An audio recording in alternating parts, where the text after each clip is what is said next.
ಈಸಿಯಾಗಿ ಹೇಳೋದಕ್ಕೆ ಸಾಧ್ಯನಾ? ಅದಕ್ಕಾಗಿ ಅವರು ಈ ಭೂಮಿ ಪೂಜೆ ಮತ್ತೊಂದು ಮಗದೊಂದು ಹೇಳಿದ್ದಾರೆ. ಆದ್ರೆ ಇಬ್ಬರ ಭೇಟಿ ಅಂತೂ ಸಹಜವಾಗಿ ಭಾರಿ ಕುತೂಹಲಕ್ಕೆ ಕಾರಣ ಆಗ್ತಾ ಇದೆ. ಈ ಭೇಟಿ ಮತ್ತೊಂದು ತಿರುವನ್ನ ಪಡ್ಕೋಬಹುದಾ ಕಾಂಗ್ರೆಸ್ ಅಲ್ಲಿ?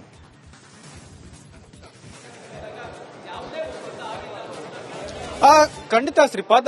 ಡಿ ಕೆ ಶಿವಕುಮಾರ್ ಅವರು ಪದೇ ಪದೇ ಬೆಂಗಳೂರಿಗೆ ಖರ್ಗೆ ಅವರು ಬಂದಾಗ ಭೇಟಿ ಮಾಡ್ತಾರೆ, ಇದರಲ್ಲಿ ಹೊಸದೇನಿಲ್ಲ. ಆದ್ರೆ ಸದ್ಯ ಪ್ರಚಲಿತ ವಾತಾವರಣ ಯಾವ ರೀತಿ ಇದೆ ಅನ್ನುವಂಥದ್ದು ಮತ್ತು ರಾಜಕೀಯ ವಾತಾವರಣ ಏನು ಯಾವ ರೀತಿ ಇದೆ ಅನ್ನುವಂಥದ್ದು ಬಹಳ ಪ್ರಮುಖ. ಯಾಕಂದ್ರೆ ಬಜೆಟ್ ಅಧಿವೇಶನ ನಡೀತಾ ಇದೆ. ಅಧಿವೇಶನದ ಬಳಿಕ ಅಧಿಕಾರ ಹಂಚಿಕೆ ಆಗುತ್ತೆ ಅನ್ನುವಂಥ ಚರ್ಚೆ ಗಂಭೀರವಾಗಿ ನಡೀತಾ ಇರ್ತಕ್ಕಂಥದ್ದು. ಆ ಸಂದರ್ಭದಲ್ಲಿ ಖರ್ಗೆ ಅವರನ್ನ ಭೇಟಿ ಮಾಡಿದ್ದಾರೆ ಅನ್ನುವಂಥದ್ದು. ಡೆಲ್ಲಿಗೆ ಹೋಗಿದ್ರು, ಆ ಡೆಲ್ಲಿ ವೇಳೆ ಈ ಖರ್ಗೆ ಅವರು ಡೆಲ್ಲಿಯಲ್ಲಿ ಇದ್ರು ಕೂಡ ಅವ್ರನ್ನ ಭೇಟಿ ಮಾಡಿರಲಿಲ್ಲ. ಆದ್ರೆ ಬೆಂಗಳೂರಲ್ಲಿ ಭೇಟಿ ಮಾಡ್ತಾರೆ ಅನ್ನುವಂಥದ್ದಾದ್ರೆ ಇಲ್ಲಿ ಸುದೀರ್ಘವಾದಂತಹ ಚರ್ಚೆಗೆ ಅವಕಾಶ ಸಿಗುತ್ತೆ. ಇಲ್ಲಿ ಮನೆಯಲ್ಲೇ ಇದ್ದಾಗ ಒಂದಷ್ಟು ಅವಕಾಶಗಳ ಕಾಲಮಿತಿ ಹೆಚ್ಚಾಗಿರ್ತದೆ ಅನ್ನುವಂಥದ್ದು. ಆದ್ರೆ ಈ ಸಂದರ್ಭದಲ್ಲಿ ಏನ್ ಚರ್ಚೆ ಆಗಿದೆ ಅನ್ನುವಂಥದ್ದು ಬಹಳ ಪ್ರಮುಖ ಇದೆ.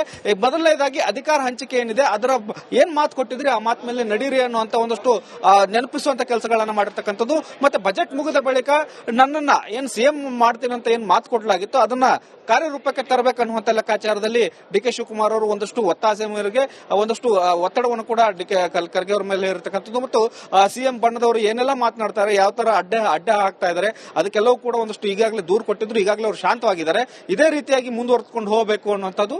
ಜೊತೆಗೆ ನೀವು ಮಾತು ಕೊಟ್ಟಂತೆ ಬಜೆಟ್ ಅಧಿವೇಶನದ ಬಳಿಕ ನನಗೆ ಸಾಧ್ಯವಾದಷ್ಟು ಅಧಿಕಾರ ಬಿಟ್ಟುಕೊಡುವಂತ ಕೆಲಸಗಳಾಗಬೇಕು, ಅದರ ಪ್ರಕ್ರಿಯೆಯನ್ನ ಕೂಡಲೇ ಆರಂಭಿಸಿ ಅನ್ನುವಂತ ಲೆಕ್ಕಾಚಾರದಲ್ಲಿ ಮಾತುಕತೆ ಆಗಿದೆ ಅನ್ನುವಂತ ಮಾಹಿತಿಗಳು ಲಭ್ಯ ಆಗ್ತಾ ಇದಾವೆ. ಹೀಗಾಗಿ ಇದು ಏನು ಈ ಪವರ್ ಶೇರಿಂಗ್ ವಿಚಾರವಾಗಿ ಸಾಕಷ್ಟು ಗದ್ದಲ ನಡೀತಾ ಇದೆ. ಅದು ಅಂತಿಮ ಹಂತಕ್ಕೆ ಬರುವಂತಹ ಲಕ್ಷಣಗಳು ಕಾಣ್ತಾ ಇದಾವೆ. ಆದ್ರೆ ಇದನ್ನ ಅಷ್ಟು ಸುಲಭವಾಗಿ ಸಿಎಂ ಬಂದವರು ಬಿಟ್ಕೊಡ್ತಾರ? ಸಿಎಂ ಸಿದ್ದರಾಮಯ್ಯ ಕೂಡ ನಿನ್ನೆ ಹೇಳಿದ್ದಾರೆ, ಹೈಕಮಾಂಡ್ ಹೇಳ್ದಂಗೆ ಕೇಳ್ತೇನೆ ಅನ್ನೋದು. ಅವ್ರು ಹೇಳ್ದಂಗೆ ಕೇಳಬಹುದು, ಆದ್ರೆ ಅವರ ಬೆಂಬಲಿಗರು ಯಾವ ರೀತಿಯಾದಂತಹ ಪ್ರಕ್ರಿಯೆಗಳನ್ನ ಪ್ರತಿಕ್ರಿಯೆಗಳನ್ನ ಕೊಡಬಹುದು ಅನ್ನೋದು ಬಹಳ ಪ್ರಮುಖ ಇದೆ. ಹಾಗಾಗಿ ಒಂದಷ್ಟು ರಾಜ್ಯ ರಾಜಕೀಯದಲ್ಲಿ ಕುತೂಹಲದ ಅಂಶಗಳು ಬಜೆಟ್ ಅಧಿವೇಶನದ ಬಳಿಕ ಇನ್ನಷ್ಟು ವ್ಯಕ್ತವಾಗುವಂತಹ ಸಾಧ್ಯತೆಗಳು ಇದಾವೆ. Shripad. Okay, thank you Basavaraj ಮಾಹಿತಿಯಾಗಿ. ಈಸಿಯಾಗಿ ಹೇಳೋದಕ್ಕೆ ಸಾಧ್ಯನಾ? ಅದಕ್ಕಾಗಿ ಅವರು ಈ ಭೂಮಿ ಪೂಜೆ ಮತ್ತೊಂದು ಮಗದೊಂದು ಹೇಳಿದ್ದಾರೆ. ಆದ್ರೆ ಇಬ್ಬರ ಭೇಟಿ ಅಂತೂ ಸಹಜವಾಗಿ ಭಾರಿ ಕುತೂಹಲಕ್ಕೆ ಕಾರಣ ಆಗ್ತಾ ಇದೆ. ಈ ಭೇಟಿ ಮತ್ತೊಂದು ತಿರುವನ್ನ ಪಡ್ಕೋಬಹುದಾ ಕಾಂಗ್ರೆಸ್ ಅಲ್ಲಿ?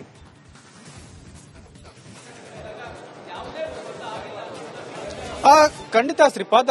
ಡಿ ಕೆ ಶಿವಕುಮಾರ್ ಅವರು ಪದೇ ಪದೇ ಬೆಂಗಳೂರಿಗೆ ಖರ್ಗೆ ಅವರು ಬಂದಾಗ ಭೇಟಿ ಮಾಡ್ತಾರೆ, ಇದರಲ್ಲಿ ಹೊಸದೇನಿಲ್ಲ. ಆದ್ರೆ ಸದ್ಯ ಪ್ರಚಲಿತ ವಾತಾವರಣ ಯಾವ ರೀತಿ ಇದೆ ಅನ್ನುವಂಥದ್ದು ಮತ್ತು ರಾಜಕೀಯ ವಾತಾವರಣ ಏನು ಯಾವ ರೀತಿ ಇದೆ ಅನ್ನುವಂಥದ್ದು ಬಹಳ ಪ್ರಮುಖ. ಯಾಕಂದ್ರೆ ಬಜೆಟ್ ಅಧಿವೇಶನ ನಡೀತಾ ಇದೆ. ಅಧಿವೇಶನದ ಬಳಿಕ ಅಧಿಕಾರ ಹಂಚಿಕೆ ಆಗುತ್ತೆ ಅನ್ನುವಂಥ ಚರ್ಚೆ ಗಂಭೀರವಾಗಿ ನಡೀತಾ ಇರ್ತಕ್ಕಂಥದ್ದು. ಆ ಸಂದರ್ಭದಲ್ಲಿ ಖರ್ಗೆ ಅವರನ್ನ ಭೇಟಿ ಮಾಡಿದ್ದಾರೆ ಅನ್ನುವಂಥದ್ದು.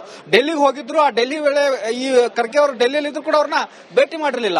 ಆದ್ರೆ ಬೆಂಗಳೂರಲ್ಲಿ ಭೇಟಿ ಮಾಡ್ತಾರೆ ಅನ್ನುವಂಥದ್ದಾದ್ರೆ ಇಲ್ಲಿ ಸುದೀರ್ಘವಾದಂತಹ ಚರ್ಚೆಗೆ ಅವಕಾಶ ಸಿಗುತ್ತೆ.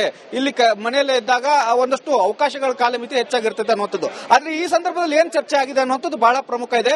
ಮೊದಲನೇದಾಗಿ ಅಧಿಕಾರ ಹಂಚಿಕೆ ಏನಿದೆ ಅದರ ಏನ್ ಮಾತು ಕೊಟ್ಟಿದ್ರಿ ಆ ಮಾತು ಮೇಲೆ ನಡೀರಿ ಅನ್ನುವಂತ ಒಂದಷ್ಟು ನೆನಪಿಸುವಂತ ಕೆಲಸಗಳನ್ನ ಮಾಡಿರ್ತಕ್ಕಂಥದ್ದು. ಮತ್ತೆ ಬಜೆಟ್ ಮುಗಿದ ಬಳಿಕ ನನ್ನನ್ನ ಏನ್ ಸಿಎಂ ಮಾಡ್ತೀನಿ ಅಂತ ಏನ್ ಮಾತು ಕೊಡಲಾಗಿತ್ತು ಅದನ್ನ ಕಾರ್ಯರೂಪಕ್ಕೆ ತರಬೇಕನ್ನುವಂತ ಲೆಕ್ಕಾಚಾರದಲ್ಲಿ ಡಿ ಕೆ ಶಿವಕುಮಾರ್ ಅವರು ಒಂದಷ್ಟು ಒತ್ತಾಸೆ ಮೇರೆಗೆ ಒಂದಷ್ಟು ಒತ್ತಡವನ್ನು ಕೂಡ ಖರ್ಗೆ ಅವರ ಮೇಲೆ ಇರತಕ್ಕಂಥದ್ದು. ಮತ್ತು ಸಿಎಂ ಬಣ್ಣದವರು ಏನೆಲ್ಲ ಮಾತನಾಡ್ತಾರೆ, ಯಾವ ತರ ಅಡ್ಡ ಹಾಕ್ತಾ ಇದ್ದಾರೆ ಅದಕ್ಕೆಲ್ಲವೂ ಕೂಡ ಒಂದಷ್ಟು ಈಗಾಗಲೇ ದೂರು ಕೊಟ್ಟಿದ್ರು. ಈಗಾಗಲೇ ಅವರು ಶಾಂತವಾಗಿದ್ದಾರೆ.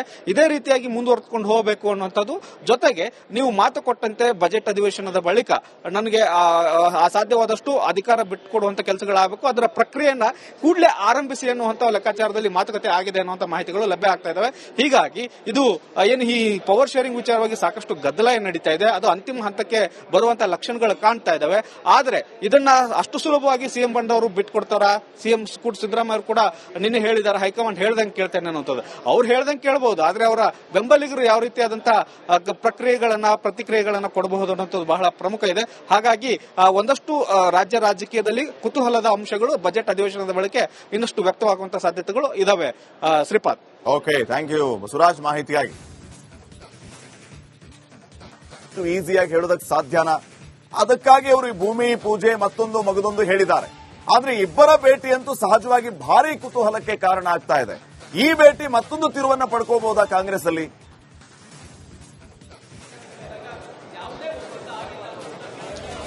ಖಂಡಿತ ಶ್ರೀಪಾದ್.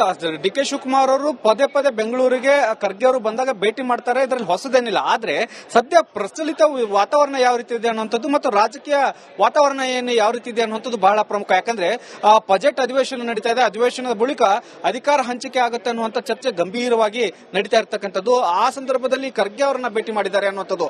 ಡೆಲ್ಲಿಗೆ ಹೋಗಿದ್ರು, ಆ ಡೆಲ್ಲಿ ವೇಳೆ ಈ ಖರ್ಗೆ ಅವರು ಡೆಲ್ಲಿಯಲ್ಲಿ ಇದ್ರು ಕೂಡ ಅವ್ರನ್ನ ಭೇಟಿ ಮಾಡಿರಲಿಲ್ಲ.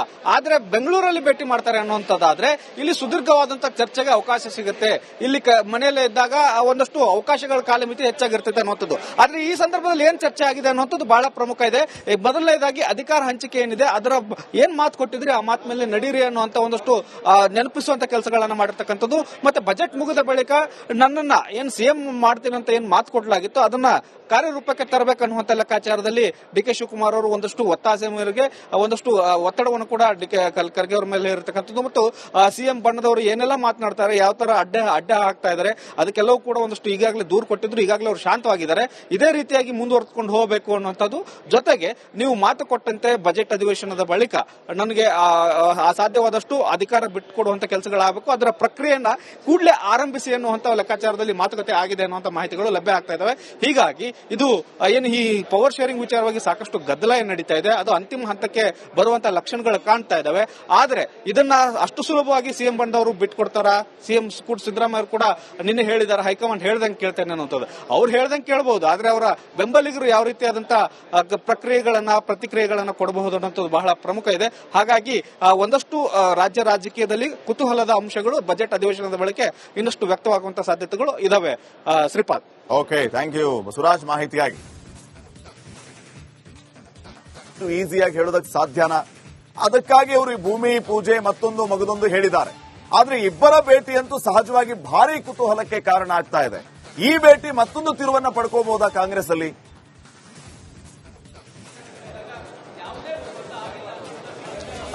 ಖಂಡಿತ ಶ್ರೀಪಾದ್. ಡಿ ಕೆ ಶಿವಕುಮಾರ್ ಅವರು ಪದೇ ಪದೇ ಬೆಂಗಳೂರಿಗೆ ಖರ್ಗೆ ಅವರು ಬಂದಾಗ ಭೇಟಿ ಮಾಡ್ತಾರೆ, ಇದರಲ್ಲಿ ಹೊಸದೇನಿಲ್ಲ. ಆದ್ರೆ ಸದ್ಯ ಪ್ರಚಲಿತ ವಾತಾವರಣ ಯಾವ ರೀತಿ ಇದೆ ಅನ್ನುವಂಥದ್ದು ಮತ್ತು ರಾಜಕೀಯ ವಾತಾವರಣ ಏನು ಯಾವ ರೀತಿ ಇದೆ ಅನ್ನುವಂಥದ್ದು ಬಹಳ ಪ್ರಮುಖ. ಯಾಕಂದ್ರೆ ಬಜೆಟ್ ಅಧಿವೇಶನ ನಡೀತಾ ಇದೆ, ಅಧಿವೇಶನದ ಬಳಿಕ ಅಧಿಕಾರ ಹಂಚಿಕೆ ಆಗುತ್ತೆ ಅನ್ನುವಂಥ ಚರ್ಚೆ ಗಂಭೀರವಾಗಿ ನಡೀತಾ ಇರ್ತಕ್ಕಂಥದ್ದು. ಆ ಸಂದರ್ಭದಲ್ಲಿ ಖರ್ಗೆ ಅವರನ್ನ ಭೇಟಿ ಮಾಡಿದ್ದಾರೆ ಅನ್ನುವಂಥದ್ದು. ಡೆಲ್ಲಿಗೆ ಹೋಗಿದ್ರು, ಆ ಡೆಲ್ಲಿ ವೇಳೆ ಈ ಖರ್ಗೆ ಅವರು ಡೆಲ್ಲಿಯಲ್ಲಿ ಇದ್ರು ಕೂಡ ಅವ್ರನ್ನ ಭೇಟಿ ಮಾಡಿರಲಿಲ್ಲ. ಆದ್ರೆ ಬೆಂಗಳೂರಲ್ಲಿ ಭೇಟಿ ಮಾಡ್ತಾರೆ ಅನ್ನುವಂಥದ್ದಾದ್ರೆ ಇಲ್ಲಿ ಸುದೀರ್ಘವಾದಂತಹ ಚರ್ಚೆಗೆ ಅವಕಾಶ ಸಿಗುತ್ತೆ. ಇಲ್ಲಿ ಮನೆಯಲ್ಲೇ ಇದ್ದಾಗ ಒಂದಷ್ಟು ಅವಕಾಶಗಳ ಕಾಲಮಿತಿ ಹೆಚ್ಚಾಗಿರ್ತದೆ ಅನ್ನುವಂಥದ್ದು. ಆದ್ರೆ ಈ ಸಂದರ್ಭದಲ್ಲಿ ಏನ್ ಚರ್ಚೆ ಆಗಿದೆ ಅನ್ನುವಂಥದ್ದು ಬಹಳ ಪ್ರಮುಖ ಇದೆ. ಮೊದಲನೇದಾಗಿ ಅಧಿಕಾರ ಹಂಚಿಕೆ ಏನಿದೆ ಅದರ ಏನ್ ಮಾತು ಕೊಟ್ಟಿದ್ರಿ ಆ ಮಾತು ಮೇಲೆ ನಡೀರಿ ಅನ್ನುವಂತ ಒಂದಷ್ಟು ನೆನಪಿಸುವಂತ ಕೆಲಸಗಳನ್ನ ಮಾಡಿರ್ತಕ್ಕಂಥದ್ದು. ಮತ್ತೆ ಬಜೆಟ್ ಮುಗಿದ ಬಳಿಕ ನನ್ನನ್ನ ಏನ್ ಸಿಎಂ ಮಾಡ್ತೀನಿ ಅಂತ ಏನ್ ಮಾತು ಕೊಡಲಾಗಿತ್ತು ಅದನ್ನ ಕಾರ್ಯರೂಪಕ್ಕೆ ತರಬೇಕನ್ನುವಂತ ಲೆಕ್ಕಾಚಾರದಲ್ಲಿ ಡಿ ಕೆ ಶಿವಕುಮಾರ್ ಅವರು ಒಂದಷ್ಟು ಒತ್ತಾಸೆ ಮೇರೆಗೆ ಒಂದಷ್ಟು ಒತ್ತಡವನ್ನು ಕೂಡ ಖರ್ಗೆ ಅವರ ಮೇಲೆ ಇರತಕ್ಕಂಥದ್ದು. ಮತ್ತು ಸಿಎಂ ಬಣ್ಣದವರು ಏನೆಲ್ಲ ಮಾತನಾಡ್ತಾರೆ, ಯಾವ ತರ ಅಡ್ಡ ಹಾಕ್ತಾ ಇದ್ದಾರೆ, ಅದಕ್ಕೆಲ್ಲವೂ ಕೂಡ ಒಂದಷ್ಟು ಈಗಾಗಲೇ ದೂರು ಕೊಟ್ಟಿದ್ರು. ಈಗಾಗಲೇ ಅವರು ಶಾಂತವಾಗಿದ್ದಾರೆ.